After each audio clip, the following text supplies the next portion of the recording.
The IRN, we're a network of Indigenous workers and business owners. And the challenge in this country, and you're going to start to see some slides forward, is that we've not been able to this point to tell our story. And it's really important that that story is authentic. And the only way to be as authentic as you can when you're talking about Indigenous resource workers and Indigenous business owners is to have them driving the conversation and telling that narrative. Nobody telling it for us. However, we do have partners that I'll talk a little bit about that help share our story, and we share those with each other. So we are all in support of responsible resource development. So the idea of IRN came around because many of us, as an example, tens of thousands of us rely on the resource sectors for our employment, for our families and our communities. We're a group of laborers, business owners, corporate executives. We've got a whole plethora of Indigenous people from all stripes coming, working with us. And it's a whole wide range of skills, gender. It's amazing, and as well as First Nation and Métis. And we do hope to start to attract more of the Inuit, because as you know, Indigenous is the umbrella term for First Nations, Métis, and Inuit. And, there's a diversity. A big part of our work on the front end has been largely oil and gas, but we are growing into the other sectors. It was mentioned in my bio. I sit on the NOAANT board, and, right now you might have read in the media, we've got an offer from BHP to purchase an all-cash deal. That's been an extraordinary experience, but we work with neighboring northern communities, actually north of my First Nation. As well as forestry is my first love as a practice. I studied forestry in the Native American Forestry Program in Flagstaff, Arizona. And of course, oil and gas, sitting on the Suncor board, being very involved in the oil and gas sector for many years now. So it was just felt like a natural fit for me to come in here and support this organization. We support each other. It's great. It's a great organization. See, now getting again to the problem. And what drives me crazy is I think it would drive any individual crazy when you have other people speaking for you, thinking that they may be doing it in the best interest of you, what they think is for you. Often they're doing it because it's self-interest for themselves. But regardless, nobody should be speaking for ourselves. We should be the ones with our authentic voice. So it's really important that we start to tell our stories. Challenge has been is that and it drives me crazy. I'll be sitting on an airplane and somebody else start talking to somebody, and they go, "Oh, you're Indigenous," and "Oh, you must drive you crazy that the oil and gas sector is in your backyards and you're mining, and God, how do you put up with it all?" And my response is, well, clearly you don't understand that our people are actually quite supportive of resource development. Our people have depended on those jobs and businesses, and now we're actually starting to co-own the infrastructure. So we're very much embedded in those sectors. So we need to start telling those stories from our voice. The cost of this narrative going unanswered by our people is the fact that we're losing our competitiveness. Oil and gas, mining, forestry, we're the ones, those sectors are being challenged all the time.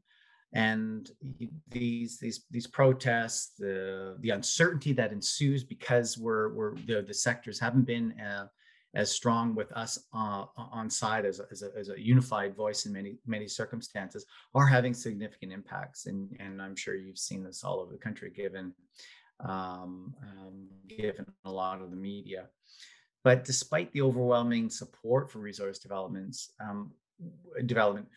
we still haven't hit our stride. And I think that's why the Indigenous Resource Network is so needed. And it's really great to be working with SFC. It's when you come out of university, or you're in university, it's a big world. And there's so many things that you can get engaged in. And the more I learn about SFC, the opportunity to understand a more rounded perspective about what the resource sectors and the opportunities as young people to shape your future and to get those opportunities to learn and apply your knowledge and your values to organizations is just fantastic. So we're tired of NGOs using, our communities, and you'll sometimes see it in the media. You'll see some Indigenous people, and by no means are we homogenous, or do we think the same way, or are we all from the same socioeconomic backgrounds? Of course, there are Indigenous people that are opposed to any kind of resource development, and I respect their views. But I also respect the larger number, and I'm going to get into some figures here in a bit, of Indigenous people that are supportive of resource development. So the challenge is, again, you get these major organizations that have huge followings, like Patagonia, for instance, and they're saying, take action to guarantee that our kids, stop fossil fuels. And, it's very difficult, I think, to be authentic, if it was a non-Indigenous organization fighting against Patagonia or whomever that's not Indigenous. We can push back. We can say, thanks for your concern, but our Indigenous rights include economic rights. So, if you're blocking our access to capital with the banks, that's going to make it harder for us to get out of the poverty that many of our communities still exist in. So don't make it harder for us. Be informed.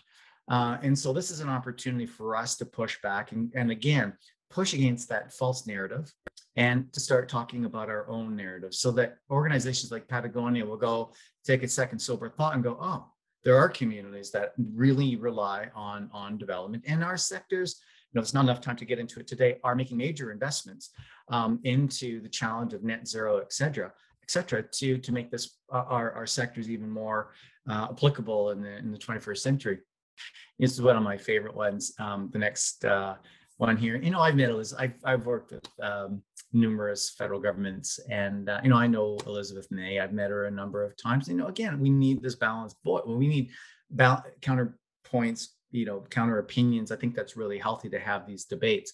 But again, when they're using broad statements such as, we would have saved so much money to respect UNDRIP to stop construction, it also gives us the ability to determine what we want as well. It's not just a right to say no, it's also a right to say yes. And you want to talk about saving money. Well, how many millions of dollars, tens and fifties and hundreds of millions of dollars that are wasted? As an example, in the Teck mining project up in northern Alberta, Teck pulled out, even though they had a full support of a strong majority, if not all, the Indigenous communities to advance that project. But regulatory process, regulatory uncertainty, the challenges to attract capital, all that starts to weigh in here.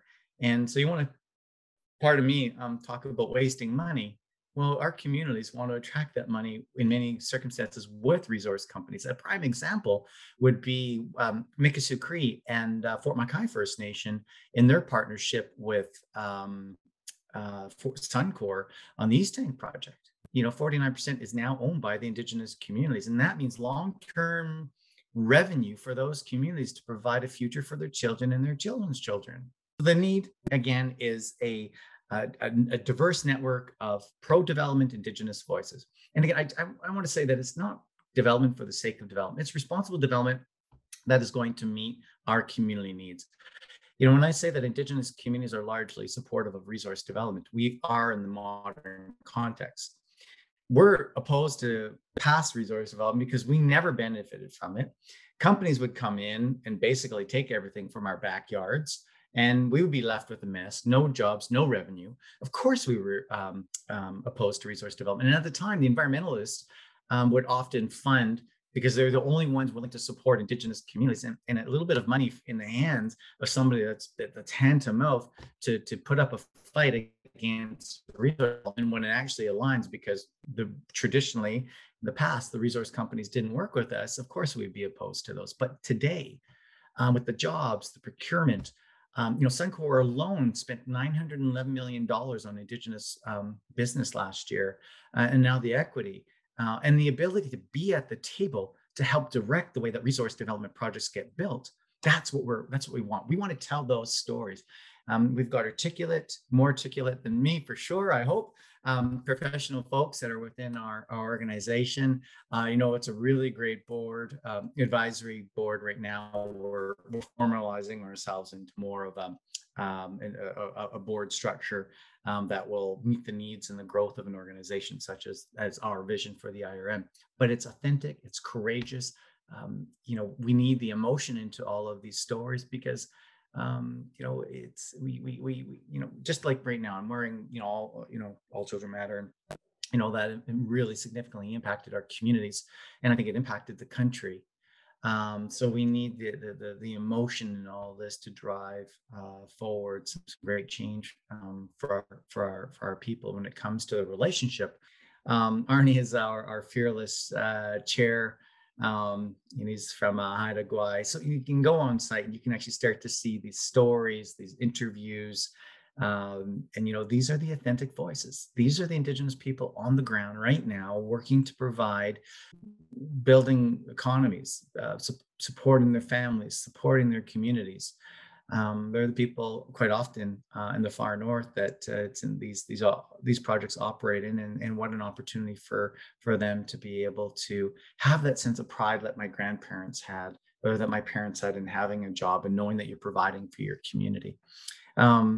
This Estelle, if you go to the next slide, this is an incredible Indigenous woman. You think, the Globe and Mail picked this story up, and she's, I'm an Indigenous woman. I proudly work in the oil sands, and I can speak for myself. Thank you very much. And when you get into a room with a woman like Stella, and you just see the passion and the articulation about what the oil and gas sector means to her and her family, and just to pride. That's the important, that's the magic sauce that we've got to get more of out into. But more importantly, equally important is to make sure that, that we have other people that don't look like us actually supporting us as well, because we're only about 5% of the population when it comes to stats in this country. So we need a lot more support than 5%. So anything that, you can follow us and tweet us out and Facebook us and all these great things that I'm not, my daughter's way better at than I am. CNN picked up the story about what the narrative really looks like. And we're not victims of resource development. We're actually benefiting from resource development. And we have a role to play. Energy transition needs to occur. Absolutely. It's not just oil and gas. Oil and gas is going to be an important part of our economy for decades to come. There's wind, there's ice to sit on a board that ran nuclear. So this whole narrative, this whole story has to change. And a big part of that narrative is the Indigenous story. And it's so great to see organizations like CNN picking it up. We want a strong, healthy resource sector in our country. I don't know what the current stats are, but around 17%, last time I looked, of our economy relies on it.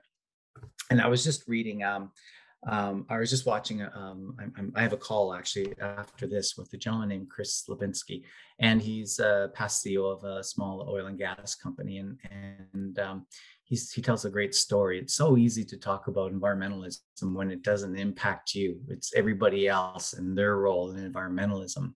But it makes an impact if you have to start to think about what it means to cut back, or the role of oil and gas, et cetera. You put in your cars, you go visiting. It's natural resources. I mean, and a good friend of mine, Lorraine Mitchellmore, past chair of Shell Country. One of my favorite things that she says: last I looked, the periodic table is not dead. It is alive and well. You got your cell phones, Canadians, you put it in your tanks, minerals, everything, energy that goes into these things. When we think about, the 6 biggest oil producers in the world, and we're amongst the 6, and the US and us are the only ones that you can actually invest in, because the other ones are state owned. Well, there's not a better country, and you can include the states in this, that does environmental work more than we do, or respects Indigenous rights, or has health and safety standards, or gender equality. All these things is what Canada represents. Yet we're victimized because of our resource sectors. And the part of this is having the Indigenous component to this, and sharing that narrative. We are a great country. We do great work in our natural resource sectors, and I'm tired of being victimized. The other thing about having this group of Indigenous people is I've been very vocal for a very long time on natural resources. And there's a number of us that have been very, like the Chris Sankey's of the world, for example, and we get targeted. And it's sometimes tough because we're getting targeted. So it's important with strength in numbers. We'll continue to put ourselves out there, but we need some more support. We need more people talking about how awesome our resource sector is and how important it is to our Indigenous people. We do advocacy work. BSIL 15, the United Nations Declaration on the Rights of Indigenous People, a really important piece of legislation is coming in. We advocated around, maybe taking a slower step on this because there's not enough clarity around it. But the other thing, in some of the numbers, we talked about the Environics poll. Did you know when we did, so anecdotally, we felt that Indigenous people supportive of it. Now we can actually say that 65% of Indigenous people strongly support resource development, 23% are opposed. But 65%, and then there's a middle range. That's a strong number. Now we can go out and talk about this and push back on the narrative that we're anti-resource development. So we are making an impact. We need to continue to make an impact. We've only been around for just over a year. We're starting to really come together. So I believe so much in this organization. It's an important, it's an important organization, an important time in our history, and we can definitely use all the support that we can. So thank you so much for listening in to me. What do you think is the most challenging or the most important challenge going forward for IRN? I think in any kind of organization, you need to have the fundamentals. You have to get good practice, policies, governance, leadership, strategy, vision. And then you got to put metrics around how you're going to achieve your goals. So I think that's the most fundamental piece, just because we've been running very ad hoc at this point, in an ad hoc advisory group. And we're so grateful. Lynn, she works with us. She volunteers her time. She listens in. She takes playbooks from SFC and Action Canada. And helps us out. Heather, excellent approach. She's fantastic. She's just been really great. Community Association of Petroleum Producers have been giving her latitude to work with us in kind. I want to say a big shout out to Synovus, who has been our founding sponsor for the last couple of years. We've gone out and we've got more sponsors now. So that'll be the next step, is actually getting the resource sectors to support IRN so that we can continue to advocate, build more of a social media presence. We've got ideas of having a national conference. So all these things will come in, but without a good strategy and good governance, it's more difficult, and metrics, it's more difficult to hit those goals. What do you think about the surge in partnerships between Indigenous groups and Canadian oil and gas, specifically future LNG projects? I think that the natural resource sectors lead the country in all sectors in relationships. And if I can be very honest with this conversation, which I will be, because that's who I am. Traditionally, we were shut out of everything, as I mentioned. Then we got a few jobs, and then we got some businesses. Then we started actively pursuing joint ventures with these companies, and now we're a place where we're actually co-owning infrastructure together. They've had to do it. The government's responsibility is the fiduciary responsibility is on them, the federal government, for our people, but they don't know how to do it. So they pass that responsibility down on the resource companies. And so through trial and error, resource companies have been coming to the table and trying to build relationships, because they know if they don't, conflict ensues, and conflict with a growing concern such as Indigenous rights, UNDRIP, et cetera, is only going to fuel uncertainty for the shareholders. So companies there, but not to say that's very skeptical view. So some companies, I think, still operate in that kind of space, but I think a lot of companies have been past that already. Like a Dr. Eric Newell, who was with Syncrude many years ago. He had the vision back then, like 25, 30 years ago. He said to his cohorts when they were challenging him, why you're giving contracts to those damn Indians, they should stay on reserve where they belong. This is 30 years ago. And Dr. Eric Newell said, he was the CEO of Syncrude, those are our future workforce. Those are our future business partners. And this is our future. We need to start investing now. And so you've had the Syncrudes, the Suncors, the Synovuses, Imperial's coming along. So those companies get it.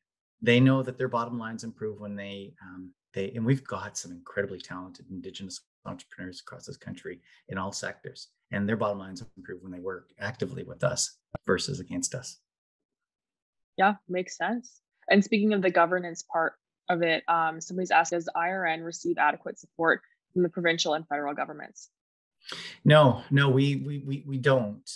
We've been around for, as I mentioned, just a year. We've had that debate internally about going after government support. We're not opposed to it. When I used to run the CCAB, we used to get funding from provinces and federal government for resource project and some program development. And I think the trick there, because with those government plots comes strings and then perceptions. Your government's pulling your strings to say, so some autonomy is really important.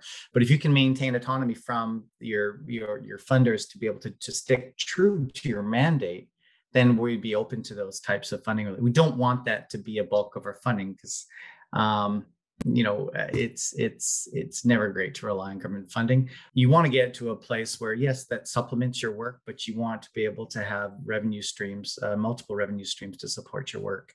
Because as the saying goes, having all your eggs in one basket, if you trip, man, oh man, that's a mess. Are Indigenous people generally opposed to construction of pipelines, or is that just what the media is portraying? It's what the media is portraying. We've actually done a poll of Indigenous perception. And let me just run through a few of them for you here. As I mentioned in my talk, 65% of us strongly support resource development. When asked, a majority of Indigenous people said they support mining. Majority of Indigenous people said they support oil and gas development, which would be inclusive of pipelines. The other thing, this is really fascinating, is Indigenous people are more likely to support resource development with 62% community support, 69% community consultation, 77% top safety practices, 77% said yes, more likely when we get jobs and economic benefits, and 79% with care for environment. And so if you overlap that with my statement about the oil and gas sector in the top 6 nations in the world producing oil and gas, Canada tops all of those. Our communities are actually, clamoring over each other right now for their different factions, wanting to own the TMX and making different pitches to own the pipeline. LNG, my good friend Crystal Smith, who's the chief counselor of the HISLA, very supportive of resource development. The Fort Nelson. Chief Charlene Gale, another good friend of mine up in Fort Nelson. These communities, they want development. They want the pipelines. They want trains. They want access to resources. They want biofuel opportunities. They're tired of living in poverty. Poverty is no way to live. And when I talk about economic reconciliation, I used to talk about this all the time, and I still do. It's no fun managing poverty. We have to manage wealth. And in order to manage wealth, we need to generate wealth. And generating wealth means that we've got to get involved in business. And we've got to be a part of every business aspect in this country. So that means pipelines too. How do you balance the narrative when it comes to Indigenous development? A lot of news outlets only want to hear one side of the story. That's a great question. And, if I could show you my wall, there's a few dents in it because I keep banging my head against the wall, thinking that things are going to change with these outlets. And largely they don't, unfortunately. There are some great writers out there for sure. But their editors and whoever choose what gets developed and put out to media. It's hard if you don't own them, you can't fight them really. However, you can have these narratives, and they have to pay attention when Indigenous groups start, working with as many partners as they can, and we create our own media streams. I mean, the challenge is. What is good journalism these days? Because now we have so little time. We hit the fake news. We read headlines. So you've got to. There's always going to be a challenge, I think, but we've got to take more control of our narrative, and that's the whole point of IRN, is to take more control of that. So if the person that asked that question has any ideas on how we can get better at telling us and getting the pickup of our stories, please contact me. And you're probably you got holes in your wall too from banging your head, but don't bang it too hard because we'll eventually get through. Somebody else is asking, why is it in the mainstream news that your message of supporting the industries and the idea of the best social program is a job, why does that keep getting overshadowed? I don't know why we can't celebrate more of this. I think well, I mean, I guess it gets down to your readership. I mean, if there was enough people saying enough of this BS, let's talk about some of the, we want to hear the good stuff. If the base starts pushing back on media around, like, tell us the real story, just you're only telling us part of the story, that might help. I remember it was probably one of my most liked / hundreds of people weighing in on one of my tweets, and it was Indigenous CBC, and they were portraying the resource sector as the evildoers, and just kind of exactly what the questions are asking. And I came out, and I was in Australia at the time. It was in February, just before the pandemic hit. And I was really upset. I was reading through all their stuff. They're just bashing. And I put a tweet out saying, enough is enough. You're so one-sided. I can't remember exactly what I said, but it takes leaders to, and I have, I had quite a platform when I was the CEO of CCAB, and I used to do 50 speaking engagements. So I had some clout, and I used that against my own kind of brand or the Indigenous CBC. And so I think it needs to take more of that, if I may also draw upon another experience. I'm a big advocate, and it's something that I was still incredibly passionate about, is Indigenous procurement. And, we got the federal government, I think CCAB, is at the helm. We got the government to commit to a 5% target. The point of it was that I was always talking about, in largely non-Indigenous organization audiences, hundreds of people, sometimes 1,000 plus, and I'd be talking about Indigenous procurement and the importance of an Indigenous economy, and I can just see people's eyes. They just didn't quite resonate with them. They just didn't know. They didn't really care. So then I called up my team. We called up Mark Little, who was the COO of Suncor at the time, and asked Mark if he would stand at the front of the room with me to talk about Indigenous procurement, because Suncor is such a leader in procurement. And Mark said yes. And Mark and I stood in front of the room together, and we went to the government. We challenged other corporations. Other corporations stepped up with this 60%, the procurement targets. And over 60 companies step up with us, challenging everybody to do better. The government finally flipped. And when Mark and I met with a bunch of ministers and embarrassed them into it, the government flipped. So the point of that story is that you need unlikely bedfellows or allies to also stand side by side with you to change the narrative. And the good thing about that, one of the great things about that, was that those same people, when they listened to Mark, they're like this, tell me more. At the same time, the Indigenous community would probably glaze over a little bit, who's this corporate oil and gas guy. But if CCAB at the time, when I'd stand up and say, no, listen to Mark, these are the great things about having resource sector partnerships, then the Indigenous community starts to perk up and go, oh, okay. We have somebody who's asked, how do we know who to listen to within the Indigenous community? Sometimes there are multiple representatives that are saying they speak on behalf of the people, but they're actually a minority within the group. Yeah, that's another great question. I sometimes don't know either. So, back to my comment that we're not homogenous. We have different views. Sometimes they slightly differ. We have competing organizations, like different organizations, like there's three groups fighting, Indigenous groups fighting to own a piece of the TMX. I guess the real opportunity is to broaden your peripheral vision to look at all sorts of organizations and inform yourself on what makes most sense to you. Relying on one source, like if all I ever did was read the Sun, I would have a pretty skeptical view of the world.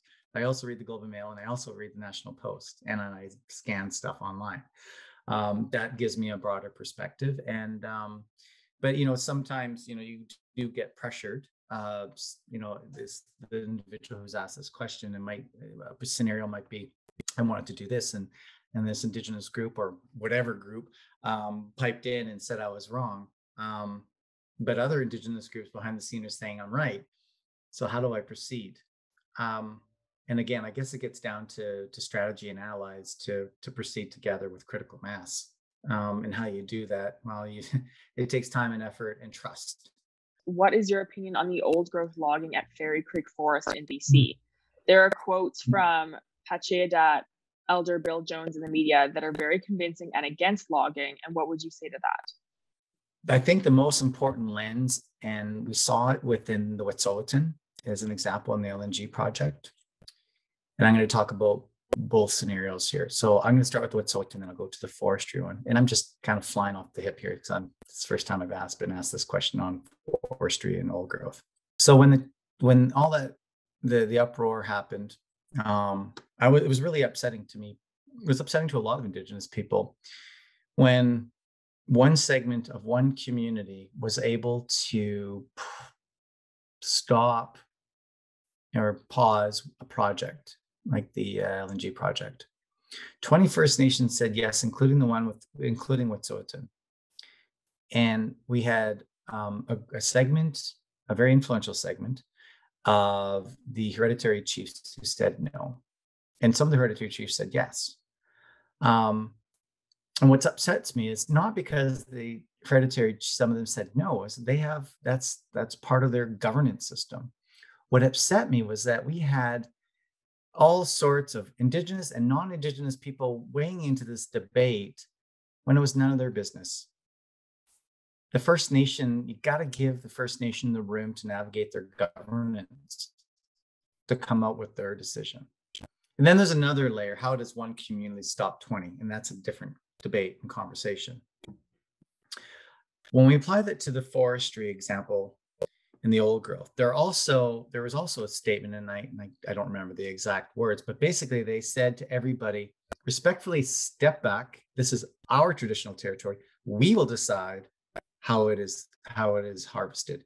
If we decide we're going to harvest segments of this whole old growth, that is our right. That is our business. And my question to people that are on the outside looking in, if you truly support Indigenous people and our rights, you cannot pick and choose which right you think is right. You take the whole package or you piss off. I'm sorry, this stuff really upsets me. You have to give the Indigenous community the room to decide what is right for them.